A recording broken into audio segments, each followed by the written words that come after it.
जैसा मेरे पीछे लिखा हुआ है एवरेज चैप्टर हमारा चल रहा है और आज जो क्वेश्चन हम कर रहे हैं, कल की वीडियो में एलिगेशन के कुछ क्वेश्चन मैंने आपको समझाए थे, उसी क्रम में आगे एलिगेशन के कुछ और सवाल आज हम सीखेंगे।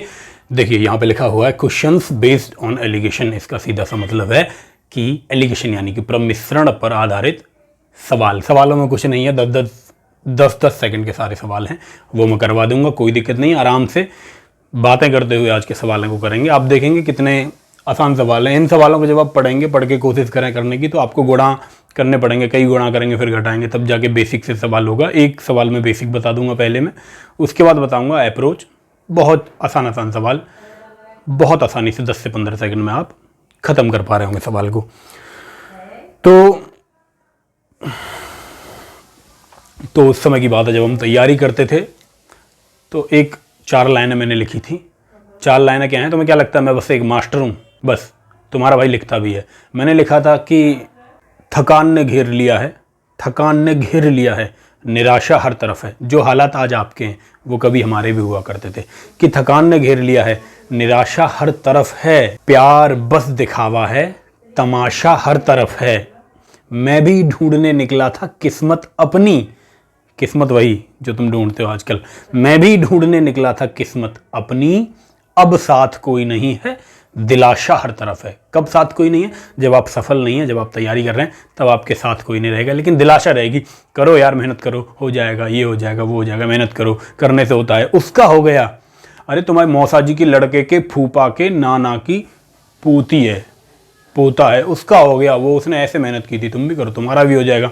तो साथ कोई नहीं है, दिलाशा हर तरफ है। तो तब तक मेहनत करनी है जब तक सबकी बोलती बंद नहीं कर देनी मेरे भाई। आइए चलते हैं पहले सवाल पे। बहुत टफ कुछ नहीं है, बहुत आसान है। देखो, मैं आपको एलिगेशन का बेसिक बता चुका हूँ, एलिगेशन की एक वीडियो पूरी हम करा चुके हैं, एवरेज में एलिगेशन कैसे यूज होता है वो हम बता चुके हैं। ये एलिगेशन के थोड़े से एडवांस सवाल हैं जिनमें आप समझ नहीं पाते कि एलिगेशन कैसे लगेगा। वो सवाल मैं लेके चल रहा हूँ। मैंने कल ही बताया था एलिगेशन जब हम लगाएंगे कोई भी ऐसा सवाल जिसमें दो चीज़ों के बारे में बताया गया है और उनके मिक्स करने की बात कर रहा है, उनके एवरेज की बात कर रहा है, वहाँ पे एलिगेशन लगता है। और इन सवालों में कैसे लगेगा, देखिए। सबसे पहला सवाल, 60 विद्यार्थियों की क्लास है, टोटल उसने बताया कि 60 विद्यार्थी हैं। इस क्लास में प्राप्त अंकों का औसत 65 है, यानी 60 के अगर एवरेज की बात करें तो वो 65 है। उनमें से आधे विद्यार्थियों का औसत 85 है, यानी 30 विद्यार्थियों की 30 स्टूडेंट की बात कर रहा है और 30 ही यहाँ इधर बच जाएंगे। 30 स्टूडेंट्स का उसने कहा कि 85 एवरेज है और इधर वाले स्टूडेंट का, इनका एवरेज वो आपसे जानना चाह रहा है, यानी एक्स से कह दें, इसका एवरेज जानना चल रहा है। निकालने के कई तरीके हैं। एक पहला तरीका सबसे आसान, सबसे ईजी, लेकिन थोड़ा सा कैलकुलेटिव, जिसे आप कहते हैं बेसिक अप्रोच, एक्स वाला अप्रोच। वो क्या है कि आप total is equal to total करें। 60 विद्यार्थियों का एवरेज उसने दे रखा है 65, तो 60 गुणा 65 करूंगा तो ओवरऑल सबका टोटल आ गया। इसी का इस्तेमाल करके 30 का उसने दे रखा है 85, 30 गुणा 85 करेंगे। बचे हुए कितने हैं? तो आप कहेंगे बचे हुए अभी 30 ही हैं, तो बचे हुए 30 का मैं एक्स मान लूंगा और इस एक्स की वैल्यू आप निकाल देंगे तो एवरेज निकल जाएगा इन सब का। लेकिन इस कैलकुलेटिव अप्रोच पे हम नहीं जाएंगे, बहुत पुराना तरीका है। मुझे लगता है ये कैलकुलेशन करनी आप सबको आती होगी। ये कैलकुलेशन करके आप एक्स का मान आसानी से निकाल सकते हैं। मैं जिस चीज़ की बात कर रहा हूँ वो चीज़ है एलिगेशन। एलिगेशन पे बेस्ड सवाल है। इन सवालों को एलिगेशन से कैसे सोल्व करना है, कैसे इस कैलकुलेशन से, इस गुणा और घटाव से मुझे बचना है, उसकी बात करूँगा इस अप्रोच में। देखिए अप्रोच को, इसे मैं मिटा देता हूँ जो मैंने बेसिक चीज़ लिखी है। मैं ये उम्मीद करता हूँ कि ये गुणा और भाग, ये सब चीज़ें आप जानते होंगे। गुणा भाग आपको नहीं सीखना, आपको अप्रोच सीखनी है सवाल को जल्दी सॉल्व करने की। एलिगेशन में मैंने आपको बताया था कि बीच में देखो, स्ट्रक्चर आपने एलिगेशन का समझ लिया होगा, नहीं समझा तो पुरानी वीडियो देख के ही ये वीडियो देखना, वरना सब कुछ बाउंसर हो जाएगा। जो सबका एवरेज, दोनों का जो एवरेज है उसे हम यहाँ लिखते हैं बीच में। तो यानी कि ओवरऑल 60 की बात कर रहा था, 60 का एवरेज 65 है। इस वाली चीज़ को भूल जाओ, ऊपर वाली को थोड़ी देर, इस नीचे वाली को देखो। यहाँ 85 एवरेज है, यहाँ एक्स एलिगेशन लगाएंगे, यहाँ वैल्यू क्या आएगी, 85 में से 65 माइनस होगा, 20 बचेगा। आप मुझे बताइए, एलिगेशन में आपने पढ़ा होगा, अगर ये वैल्यू 65 से बड़ी है तो ये वाली वैल्यू 65 से छोटी होगी। कितनी छोटी होगी 65 से? ये सवाल अब आपके सामने उठता है। एक और चीज़ मैंने आपको बताई थी, अगर ये एक्स आपको निकालना है, आपको पता होना चाहिए यहाँ क्या है।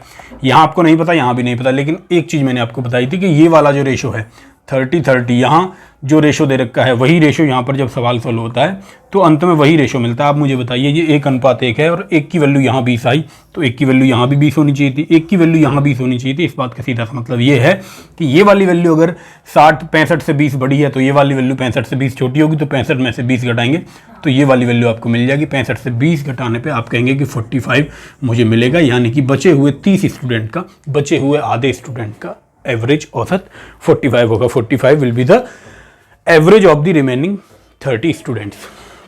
और कुछ लोगों को लगता है कि भाई हम अंग्रेजी में नहीं पढ़ा सकते, इसलिए हम हिंदी में लिख लेते हैं सारे बोर्ड पे सवाल। तो ऐसी गलतफहमी में कोई ना रहे कि भाई हमें इंग्लिश नहीं आती या फिर हम इंग्लिश में नहीं पढ़ा सकते। ये केवल आपके मन का वहम है, आपके मन की गलतफहमी है, क्योंकि हम हिंदी को प्रेफरेंस देते हैं, हिंदी हमारी मदर टंग है। मुझे पर्सनली ऐसा लगता है कि बच्चे को हिंदी में लिखा हुआ सवाल जल्दी समझ में आता है, उसके दिमाग में सीधा चला जाता है।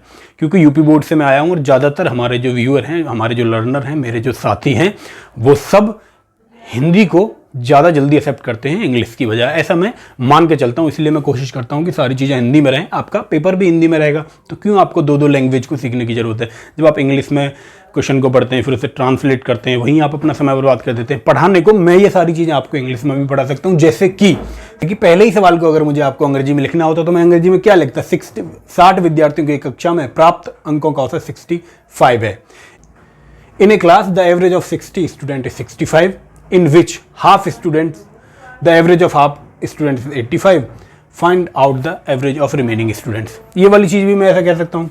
अंग्रेजी में आपको बहुत सारी सुना सकता हूँ, लेकिन हमें अपना समय बर्बाद नहीं करना, समय वेस्ट नहीं करना, हिंदी में समझना है। हिंदी में ही चीज़ों को लेके चलेंगे ताकि जल्दी जल्दी हम समझें भी, हमारे अंदर जल्दी जाए, जल्दी पेपर में भी आसानी से हो पाए। देखिए भाई, कभी कभी इंग्लिश की आपको ज़रूरत पड़ती है, क्योंकि जब पेपर बनाया जाता है तो उसमें कहा जाता है कि जो अंग्रेजी वाला वर्जन है वो सही माना जाएगा। जब भी क्वेश्चन में कोई त्रुटि होती है तो अंग्रेजी वाला सही माना जाता है, इसलिए आपको अंग्रेजी भी आनी चाहिए थोड़ी बहुत क्वेश्चन की। तो दूसरा सवाल देखिए, 16 बच्चों को क्रम से 10 और 6 के समूह में बांटा जाता है। देखिए 16 टोटल थे, 10 और 6 के समूह में बांटा। उसने कहा ए में 10 हैं और बी में 6 हैं। ऐसे आपने मान लिया कि ए ग्रुप में 10 बच्चे हैं, बी ग्रुप में 6 बच्चे हैं। समूह ए के बच्चों द्वारा प्राप्त औसत अंक 75 है। देखिए यहाँ एवरेज दिया, इनका एवरेज 75 है। और समूह बी के बच्चों के बारे में उसने बताया कि समूह बी के बच्चों का एवरेज 76 है। यहाँ से आपको क्लियर हुआ।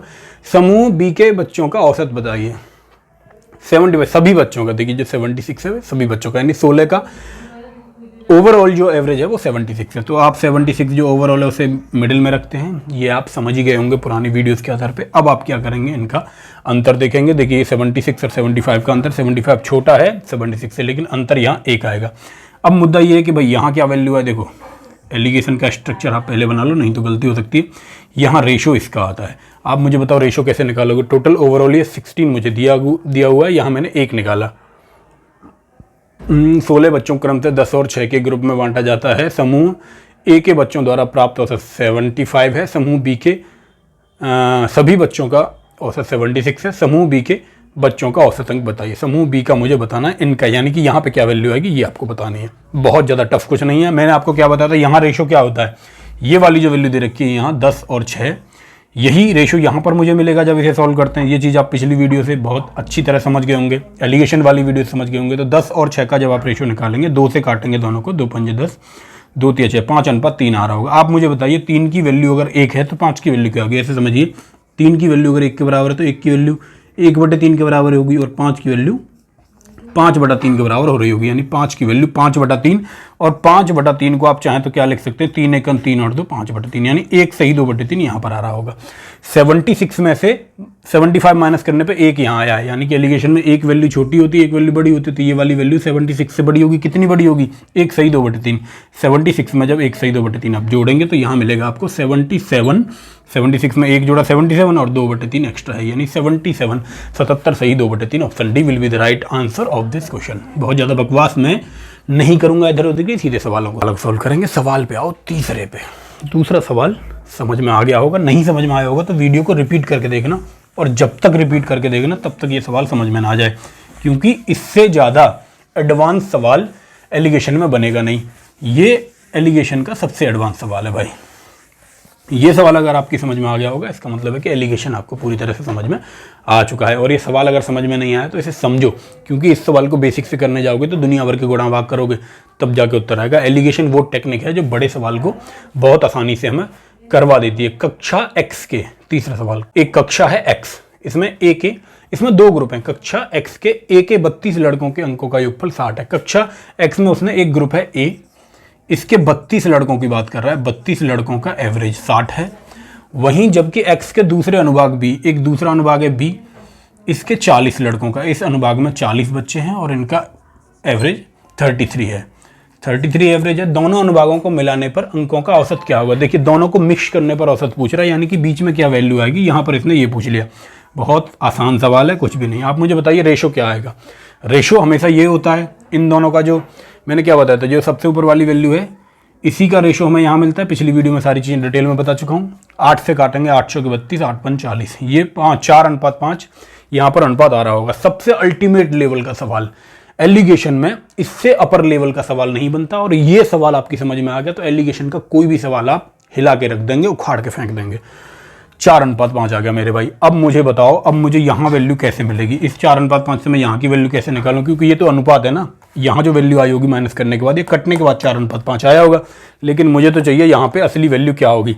इसे निकालने का सबसे अच्छा तरीका, पहला कॉन्सेप्ट, दो चीज़ें मैंने आपको बताई थी एलिगेशन में, कि इन दोनों का रेशो यहाँ मिलता है और इन दोनों का अंतर, दोनों ही कंसेप्ट का यूज हुआ। इन दोनों का जो अंतर है, 60 में से 33 घटाएंगे 27 बचेगा, यही 27 इस अनुपात में बढ़ता है। या फिर मैंने आपको बताया था इन्हीं दोनों का अंतर, यहाँ पे सी और डी वाला जो मैंने आपको एग्जांपल बताया था, इन दोनों के योग के बराबर होता है। तो 4:5 में बांटिए 27 को, 5 और 4 9 तिया 27, 1 की वैल्यू 3 के बराबर, 4 की वैल्यू 12 के बराबर, 5 तिया 15 के बराबर। नहीं समझ में आया तो ऐसे समझिए, 4 और 5, 9 की वैल्यू 27, 9 की वैल्यू 27, तो 1 की वैल्यू 3 के बराबर हुई, 1 की वैल्यू 3 के बराबर, 4 की वैल्यू 12, 5 की वैल्यू 15, ऐसे आप समझिए।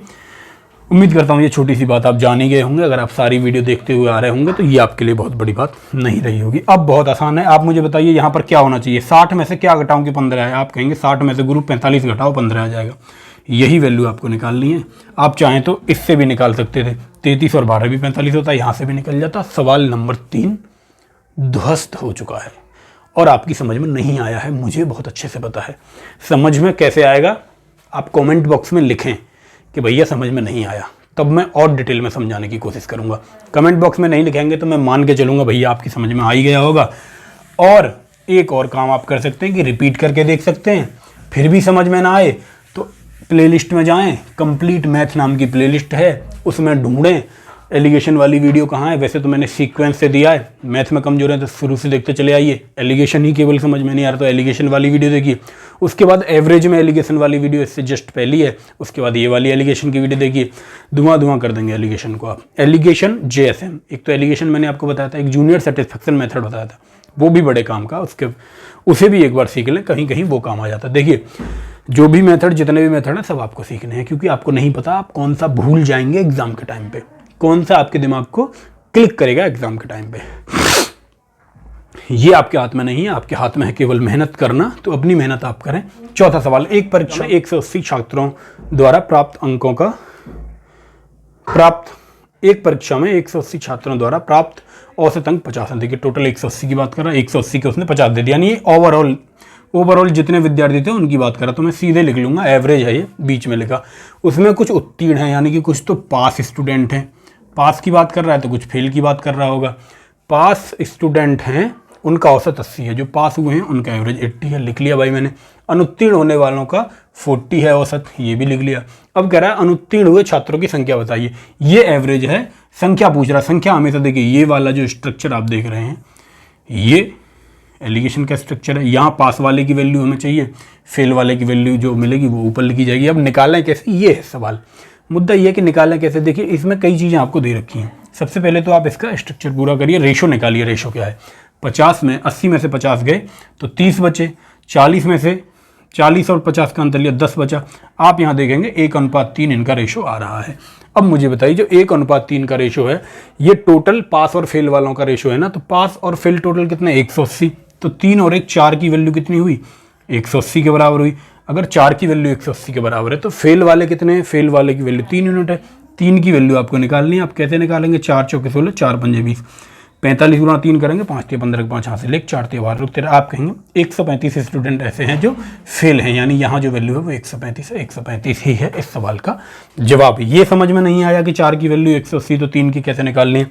एक एक नियम भी मैंने पढ़ाया है, मैंने कुछ भी ऐसा शॉर्टकट इसमें नहीं मारा जो आपको मैंने पहले पढ़ाया ना हो। तो आप सारी वीडियो देखते हुए आएंगे तो चीज़ें समझ में आएंगी, सारी वीडियो देखते हुए नहीं आएंगे तो बहुत सारी चीज़ें बाउंसर होंगी। मैं भी बोर हो जाता हूँ यार, समझो मैं भी आदमी हूँ। अगर मैं एक ही चीज़ हर वीडियो में आपको बताऊँ, मैंने अब तक करीब 70 वीडियो अपलोड कर दी हैं और 70 वीडियो में एक ही बात बताऊँ कि 4 की वैल्यू 180 है तो 3 की 135 कैसे आई, तो मैं भी बोर हो जाता हूँ। मैं भी चाहता हूँ कि आप पढ़ के आएँ, आप भी थोड़ी मेहनत करें। मैं इतनी मेहनत आपके लिए कर रहा हूँ तो इतना आप तैयार होकर आएँ, आप भी थोड़े अपने दिमाग का इस्तेमाल करें और चीज़ों को समझें। 5वां सवाल जो आपके सामने है ये आपके लिए होमवर्क है। इस सवाल को आप खुद सॉल्व करेंगे और सॉल्व करने के बाद जो भी आपका उत्तर आएगा उसे कमेंट में जरूर लिख देंगे। कमेंट लिखने में यार आप बिल्कुल कंजूसी मत किया करो, लाइक करने में कोई कंजूसी मत करो, शेयर करने में कोई कंजूसी मत करो।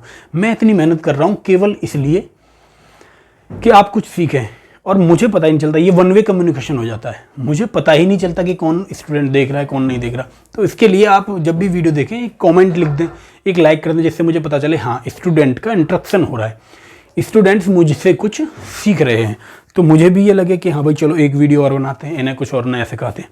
तो इन्हीं चीज़ों को ध्यान में रखकर आप थोड़ा सा सपोर्ट करें, जुड़े रहें हमारे साथ और कोशिश करें और स्टूडेंट्स को जोड़ने की। जो भी बच्चे तैयारी कर रहे हैं एसएससी की, एसएससी जीडी हो, चाहे एसएससी सीपी हो, एसएससी सीजीएल हो, आपका कोई भी स्टेट पुलिस का कांस्टेबल का पेपर है, स्टेट पुलिस का सब इंस्पेक्टर का पेपर है, हमसे जुड़ें और गणित को सीखें। गणित में ये दावा है कि 100 में से 100% आपका रिजल्ट रहेगा अगर आप ये सारी चीज़ें सीख लेते हैं जो मैं आपको सिखा रहा हूँ। क्योंकि मैंने खुद स्कोर किया है, कई पेपर दिए, बहुत सारे पेपर निकाले हैं, जिसमें मैथ्स में मेरा स्कोर हमेशा शानदार रहा है। हमेशा मेरा कोई क्वेश्चन गलत हुआ है तो कोई एक क्वेश्चन ही मुझसे गलत हुआ है, वो भी ऐसा क्वेश्चन जो मुझे बहुत अच्छे से आता होगा, वो किसी मिस्टेक की वजह से, या मान लीजिए वो डेस्टिनी उसे कहिए, किस्मत उसे कहिए, या कहिए कि उस दिन उस टाइम पे वो चीज़ क्लिक नहीं की इसलिए वो सवाल गलत हो गया, या ऑप्शन भरने में गलत हो गया। ये सारी चीज़ें पेपर में होती हैं। जब आप 100% तैयारी करके जाते हैं ना, तब आप 90% स्कोर कर पाते हैं एग्जाम में। बहुत सारी चीज़ें मैटर करती हैं, बहुत सारी चीज़ों पर डिपेंड करता है हमारा परफॉर्मेंस एग्जाम वाले दिन का। चलिए इन्हीं सब बातों के साथ रखते हैं। सभी साथियों को जय हिंद,